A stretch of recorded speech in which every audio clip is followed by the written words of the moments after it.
जय भोलेनाथ। बोलिए हल छठ मैया की जय। ओम नमः शिवाय। प्रिय भक्तजनों, आज हल षष्ठी का व्रत है, जिसे हल छठ, ललत छठ, तरन्नी छठ, बलदेव छठ आदि विभिन्न नामों से जाना जाता है। पुत्र प्राप्ति और उनकी सलामती एवं लंबी उम्र के लिए महिलाएं ये कठिन व्रत करती हैं। माता देवकी जी ने भगवान बलराम और कृष्ण जी के सलामती के लिए इस हल छठ के व्रत को किया था। तो आज आप सभी माताएं बहनें श्रवण करेंगी हल छठी की बड़ी ही दुर्लभ पावन कथा। विधान के अनुसार इस व्रत में छठ कथाएं सुनने का नियम होता है। इस व्रत को करके कथा को सुनने से भक्तों की मन मांगी मुरादें पूरी होती हैं। तो आप सभी माताएं और मेरी प्यारी बहनें हाथ में महुआ और तिनही का चावल लेकर कथा को बड़ी श्रद्धा तथा परिचित मन से अंत तक पूरा सुनिएगा। इस कथा की सबसे विशेष बात यह है कि ना जाने अनजाने में कथा को बीच में आधे पर ही छोड़ देने से व्यक्ति को दोष लगता है। इससे हल छठी माता रुष्ट हो जाती है। तो माता रानी को प्रसन्न करने के लिए इस कथा को पूरा सुनिएगा। प्रिय भक्तजनों, आप में से कितने लोगों को यहाँ पर व्रत किया जाता है, तो कमेंट करके जरूर बताइए। एक बार राजा युधिष्ठिर ने भगवान श्री कृष्ण जी से ये अत्यंत ही शोक सपत भाव से कहा कि हे देवकी नंदन, सुभद्रा अपने पुत्र अभिमन्यु के मरने के बाद बड़ी ही शोक संतप्त है और अभिमन्यु की पत्नी उत्तरा के गर्भ की संतान भी ब्रह्मास्त्र के तेज से गंध हो रही है, क्योंकि दुष्ट अस्थामा ने उत्तरा के अजनबे बच्चे को गर्भ में ही मार दिया है। द्रौपदी भी अपने 5 पुत्रों के मारे जाने से अति दुखी है। अंत इस महान दुख से निकलने के लिए कोई उपाय बतलाइए। तब भगवान श्री कृष्ण ने कहा, हे राजन, हे कुंती पुत्र, यदि उत्तरा मेरे बताए हुए इस महान व्रत को करें तो इस प्रताप से गर्भ का निष्केंत शिशु पूर्व जीवित हो जाएगा। ये व्रत जो भाद्र पक्ष की कृष्ण पक्ष की षष्ठी पर भगवान शिव, पार्वती, हल छठी माता, गणेश एवं स्वामी कार्तिकेय की विधि विधान से पूजा द्वारा संपन्न किया जाता है। इस व्रत के प्रसाद से पुत्रों की अल्प आयु की और सुख में महान दुख से मुक्ति प्राप्त होती है। अंत हे युधिष्ठिर, मैं तुम्हें इस व्रत की 6 प्रमुख कथाएं सुनाता हूँ, जिसे मेरी माता देवकी जी के पूछने पर नारद जी ने सुनाया था। हल षष्ठी की पहली कथा इस प्रकार से है। एक नगर में एक ग्वालन रहती थी। वह घर घर जाकर दूध दही बेचकर अपना घर चलाती थी। ग्वालन अपने पति के साथ सुख पूर्वक रहती थी। अपने पति के साथ सांसारिक सुख भोगते हुए गर्भवती हुई है। इस प्रकार उसका प्रसव काल अत्यंत ही निकट था। एक ओर प्रसव से व्याकुल थी तो दूसरी ओर उसका मन गोरस दूध दही बेचने में लगा हुआ था। उसने सोचा, यदि प्रसव हो जाएगा तो गोरस यूं ही पड़ा रहा जाएगा। ये सोचकर उसने दही के घड़े सिर पर रखे और बेचने के लिए चल दी। किंतु कुछ दूर पर पहुंचने पर उसे अहसनीय प्रसव पीड़ा हुई, तो वो एक झरबेरी की ओट में चली गई और वहां पर एक सुंदर से बच्चे को जन्म दिया। उसने सोचा कि दूध बेचकर आएगी तो बच्चे को वापस ले जाएगी। ये सोचकर वह बच्चे को वहीं पर झरबेरी के नीचे छोड़कर पास ही के गांव में दूध बेचने चली गई। संयोग से उस दिन हर छठी का व्रत कथा उसने गाय भैंस की मिश्रित दूध को केवल भैंस का दूध बताकर उसने सीधे सादे गांव वालों में बेच दिया। उधर जिस झरबेरी के नीचे उसने बच्चे को छोड़ा था। उसके समीप ही खेत में एक किसान हल चला रहा था। अचानक उसके बैल भड़क उठे और हल का फल बच्चे के पेट में घुसने से वह वहीं पर मर गया। इस घटना से किसान बहुत ही दुखी हुआ, फिर भी उसने हिम्मत और धैर्य से काम लिया। उसने झरबेरी से कांटों से बच्चे के चीरे हुए पेट में टांके लगाए और उसे वहीं पर छोड़कर चला गया। कुछ देर बाद गवाल ने दूध बेचकर वहां पर आई। बच्चे की ऐसी दशा देखकर उसे समझते हुए देर नहीं लगी, ये सब उसके ही पापों की सजा है। वह सोचने लगी, यदि मैंने झूठ बोलकर गाय का दूध न बेचा होता तो गांव की स्त्रियां धर्म भरम नहीं किया तो मेरे बच्चे की ये दशा नहीं होती। अंत मुझे लौटकर सब बातें गांव वालों को बताकर प्रायश्चित करना चाहिए। ऐसा निश्चय कर वह गांव में ही पहुंची जहां उसने दूध दही बेचा था। वह गली गली घूमकर अपने करतूत और उसके फल इस रूप मिले दंड को सबको बताने लगी। ये सुनकर सभी स्त्रियों को उस पर दया आ गई और स्त्रियों से इस धर्म की रक्षार्थ और उस पर रहम खाकर उसे क्षमा कर दिया और आशीर्वाद दिया।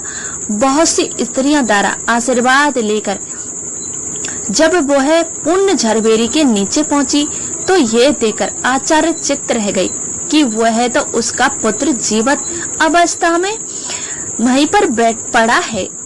तो तब उसने इस स्वार्थ के लिए झूठ बोलने को ब्रह्म हत्या के सम्मान समझा और कभी भी झूठ ना बोलने का प्रण लिया। अब आइए सुनते हैं हर छठी माता की दूसरी कथा।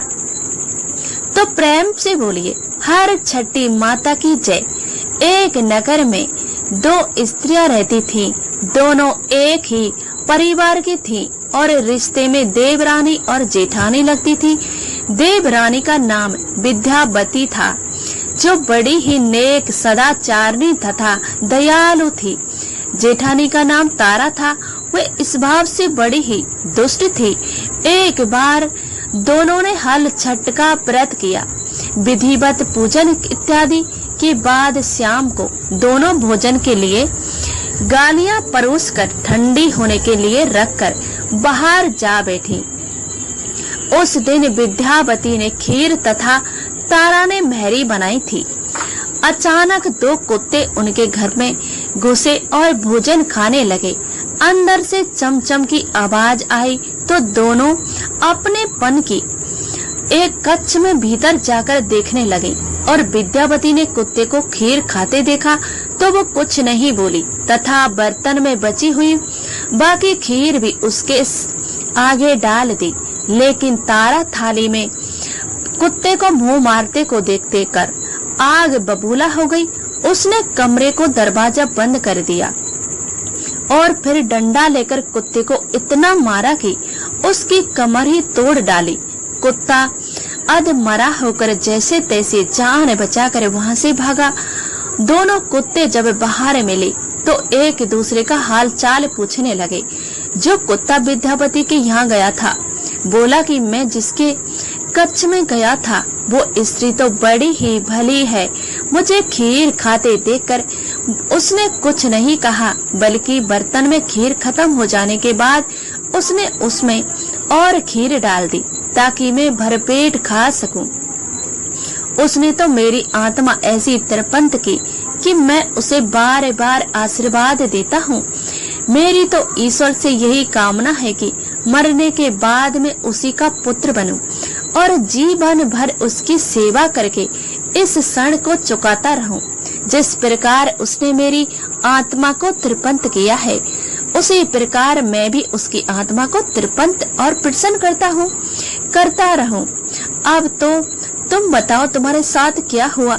बीती लगता है तुम्हारी तो बहुत ही पिटाई हुई है।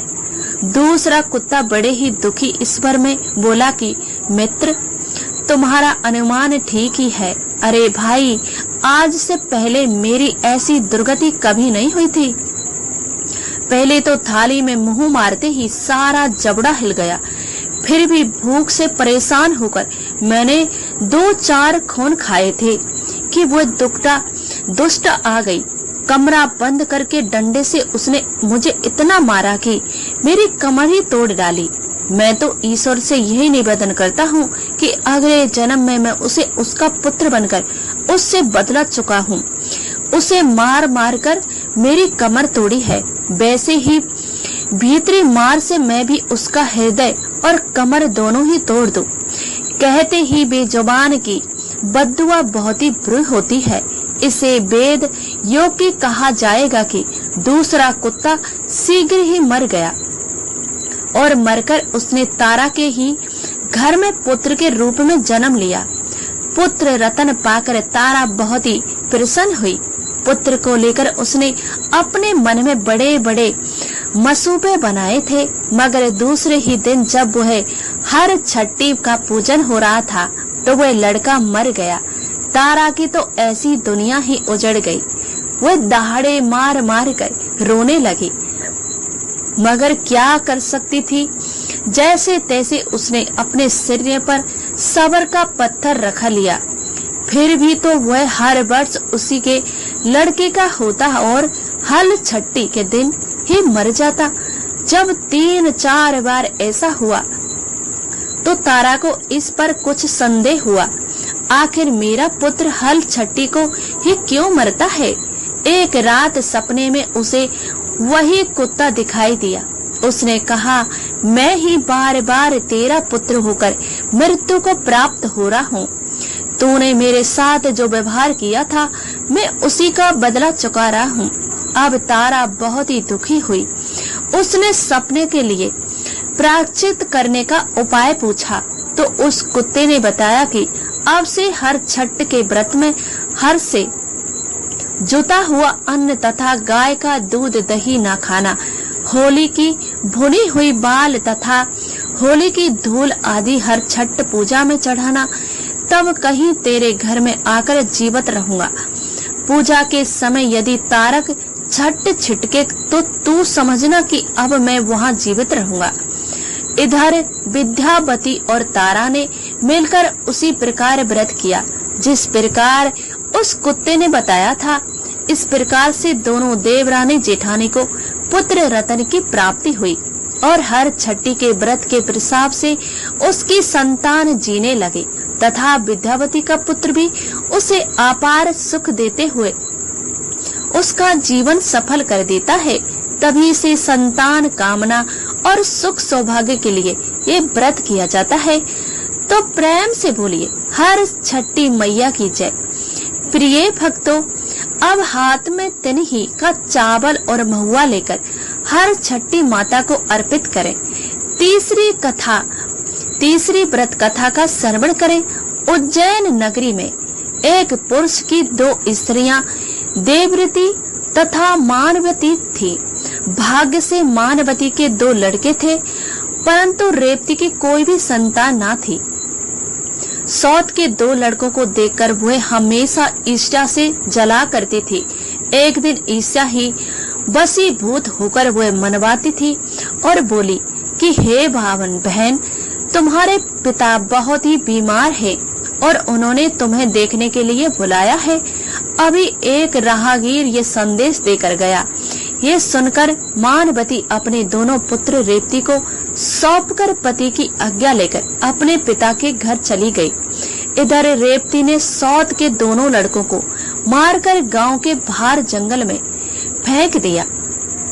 इधर मानवती और पिता को कुशल देखकर शंकित हो गई कि अनिष्ट की आशंका से वापस लौटने लगी।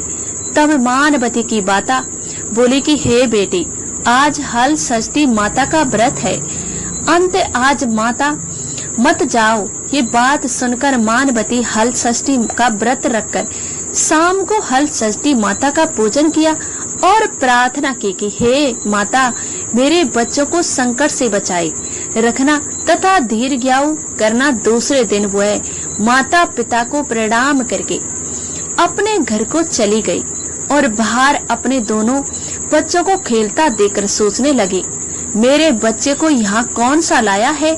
तब बच्चों ने कहा, हमें तो भी माता अर्थात सौतेली माता रेवती ने मारकर यहाँ पर फेंक दिया था। सायन काल देवी हल छठी माता आकर हमें जीवन दान दे गई।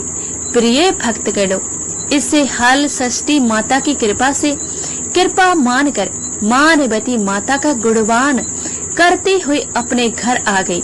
गांव की स्त्रियां ये सब सुनकर आचार्य करने लगी और उसी दिन से सभी हल षष्ठी माता का पूजन तथा व्रत करने लगी।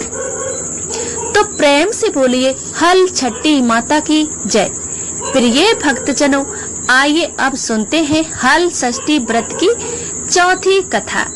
इस कथा को सुनाते हैं हुए और भगवान श्री कृष्ण युधिष्ठिर से कहते हैं कि पूर्व काल में सुभद्रक नाम का राजा था, जिसकी रानी का नाम सुभद्रा था।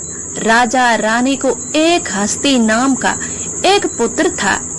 एक बार राजपुत्र हस्ती धाय माता के साथ गंगा जी की स्नान करने गया। बाल इस भावस हस्ती जल में खेलने लगा। तभी एक गृहस्थ ने उसे खींचते हुए जल के अंदर ले गया। इसकी सूचना धाय ने जाकर रानी सुभद्रा से कहा सुनाया।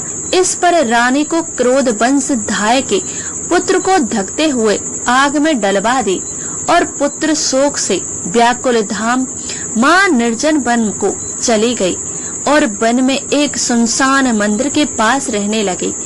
वन में सूखा तिनका धान्य महुआ आदि जो भी मिलता है उसे खाती और मंदिर में विराजित शिव पार्वती जी श्री गणेश जी की पूजा कर दिन व्यतीत करने लगी। इधर नगर में एक अद्भुत ही घटना घटित हुई और धाम को माता पुत्र आग की मट्टी से जीवित निकल कर आया और खेलने लगा। ये खबर पूरे नगर में फैलती हुई राजा रानी के पास पहुंचा तो उसने इस घटना के विषय में पुरोहित से पूछा। तब सौभाग्य से वहां पर दुर्वास ऋषि पहुंचे और रानी से ऋषि का पूजन धाय के पुत्र के जीवित होने का कारण पूछा। तो दुर्वास ऋषि ने कहा, राजन, आपके डर से धाय जंगल में एकांत होकर व्रत की, ये सब उसकी व्रत का प्रस्ताव है। अब राजा रानी सभी नगर वासियों को साथ दुर्वास की अनुगुवाई पर जंगल में धाय के पास गए और उस धाय से उस व्रत के विषय में अधिक से जानकारी पूछा। तब धाय ने कहा कि राजन, मैं पुत्र शोक से दुखी होकर यहाँ पर रहने लगी और यहाँ व्रत ग्रहण भगवान शिव पार्वती और गणेश व स्वामी कार्तिकेय तथा हल छठी माता का पूजन कर सूखा पत्ता धान महुआ आदि खाकर रहने लगी। तब रात को मेरे स्वर में शिव परिवार के दर्शन हुए और हमारा पुत्र जीवित हो गया, वरदान दिया। अब रानी ने व्रत की विधि विधान से पूछा था तो दुर्वासा जी ने हल षष्ठी व्रत की संपूर्ण विधि विधान बतलाया। राजा रानी हल षष्ठी व्रत की महिमा जानकर व्रत को किया। व्रत के प्रसाद से राजपुत्र हस्ती गृहस्थ के चुगल से छूटकर खेलते हुए नगर में आए। उसने अपने पुत्र को पाकर राजा रानी सुखी हुई। धाय भी पुत्र के साथ प्रसन्न होकर निवास करने लगी। वहीं पर बालक हस्ती आगे चलकर परम प्रतापी हुआ और अपने नाम से हस्तिनापुर को बसाया। तो बोलिए ओमापति शिव शंकर भगवान की जय, कार्तिकेय भगवान की जय। जय हो हल षष्ठी माता। प्रिय भक्तगणों, हल षष्ठी माता को चौथी बार प्रणाम करते हुए आइए अब सुनते हैं हल षष्ठी व्रत